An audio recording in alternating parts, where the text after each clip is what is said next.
Welcome once again, everyone. Cannabis news. I'm your host, Joe Klare. It's August 1st, 2019. The show, as always, is presented by the Marijuana Times and marijuanatimes.org. Everything you need to know about the cannabis community, industry, and beyond.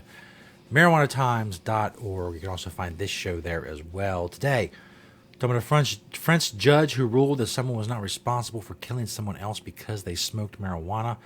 Also, a new study explores the relationship between marijuana and cancer. And Florida, they're gearing up for 2020 and a push for adult use legalization. All that's coming up. But first, of course, Cannabis News is brought to you by Natureside, nature-side.com, and their organic, all-natural pesticides. Grow safe and poison-free with Natureside. Be regulatory compliant in the state that you are growing in. You want to anything that someone's going to be ingesting, you don't want to put harmful chemicals on in any case. You don't want to use banned pesticides and lose your license. All of these things are possible with Natureside, nature-side.com. Proud sponsor of Cannabis News. This first story by yours truly from marijuanatimes.org. French judge rules killer not responsible because of marijuana. And the story itself happened a couple years ago in Paris. A Muslim man killed a Jewish woman. Apparently he was shouting Allah and calling her a demon during the murder. It went on for a long time. Apparently he had just smoked marijuana.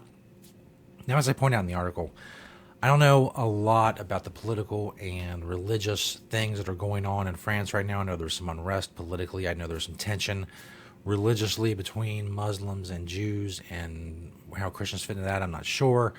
But I know that there's been a lot of immigration from the Middle East and from North Africa into Europe, and it's caused some clashes between different religious factions.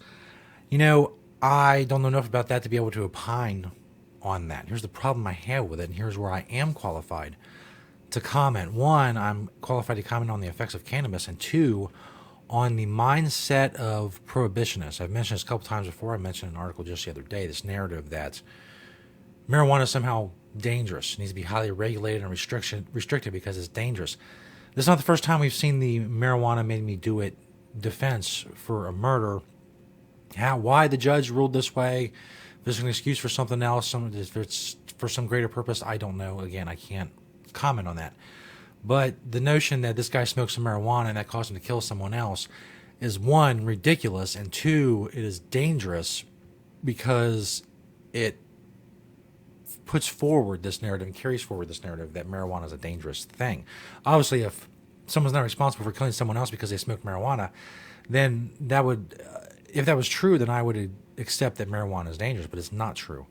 And it's not dangerous, and it's not something that needs to be heavily restricted and regulated and guarded against and every contingency planned for. Why this ruling was the way it is, if there's religious implications, political, both, I don't know. What I do know is that this person didn't kill this other person because they smoked some weed. I mean, if that were true, then we would see a lot of that. I mean, again, as I said before, I accept the notion or the theory that some things are so rare that they're still possible. They're just so rare that you don't see them on a widespread basis, even though millions upon tens of millions of people use cannabis every single day around the world. You rarely see these types of stories, and there's always some other circumstances going on, like the guy in Denver, and this as well. There's outside forces that can contribute to this defense, this ruling, whatever. But I don't buy it. Just don't buy it. As they say on the internet, prove me wrong. This next story, some marijuana moments. A new study, explores how different marijuana extracts kill types of cancer cells. Marijuana extracts can impair the survival of certain types of cancer cells and inhibit their spread, according to a recent study. The effects of those extracts vary significantly based on their specific chemical makeup. Researchers found that treating cancer cells with isolated ingredients in cannabis, such as THC alone, does not appear to be especially effective. The full cannabis extracts showed more promise. However, with the plant containing hundreds of compounds that appear in different concentrations across strains and preparations, researchers had the work cut out for them, investigating how various cannabinoid combinations treated different types of cancer cells. They tested the anti-tumor effect of 12 whole cannabis extracts on 12 human cancer cell lines in order to, quote, determine whether whole cannabis preparations with specific phytocannabinoid profiles can be advantageous as therapy for certain cancer subtypes. If you want to find the findings, they were published in the journal Oncotarget. Yet another one I do not have a subscription to. It's a shame. Basically, what they found is that depending on preparation and what kind of extract and what kind of chemicals, it affected different cancers differently. Cannabis preparations range widely in their effectiveness in preventing the proliferation of cancer cells. When applied to multiplying cells, there were 3 extracts that reduced gross 31 to 51%, or 37 to 51% of their original size, compared to 68% for the control group. But there were other extracts that failed to reduce the spread in a statistically significant manner. Taken as a whole, we concluded that medical cannabis does not consist of a single therapeutic agent, but rather a heterogeneous array of treatments, the researchers wrote.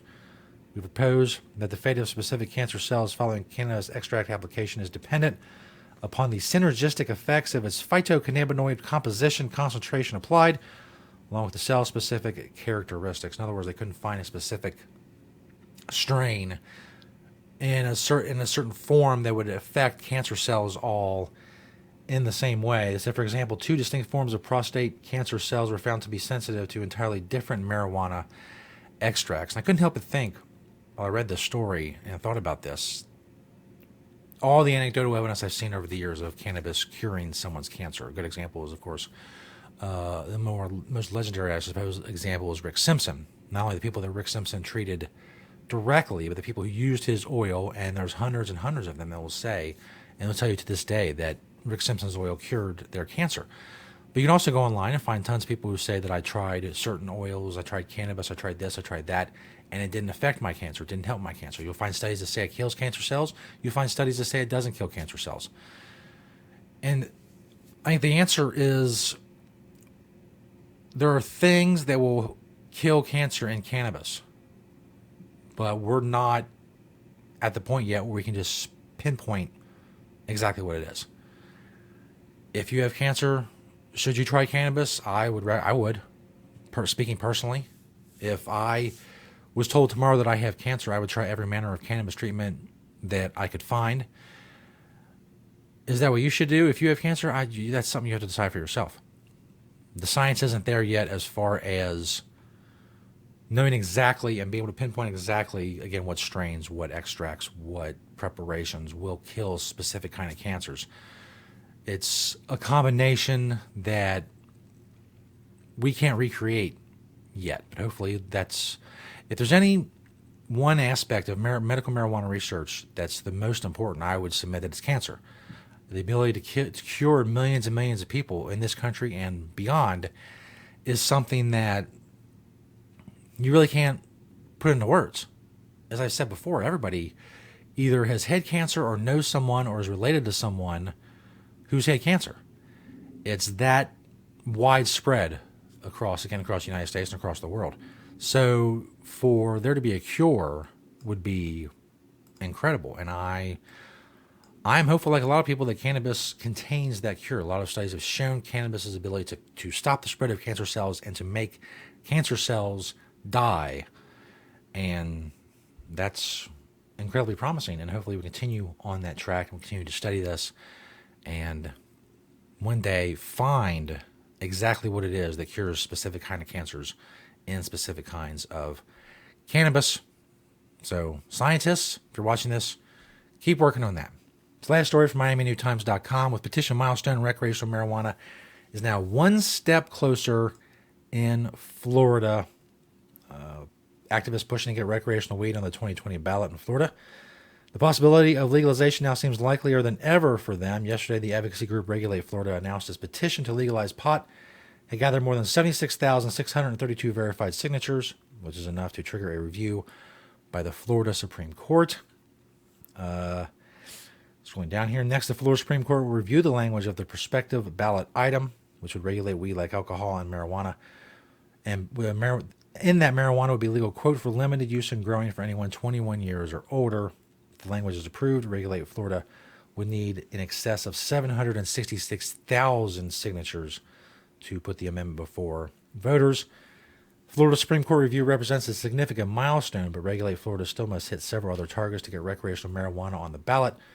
According to the group's chairman, Michael Minardi, the state has 90 days after the court certification to complete a financial impact statement on the economic effects of legalizing recreational marijuana.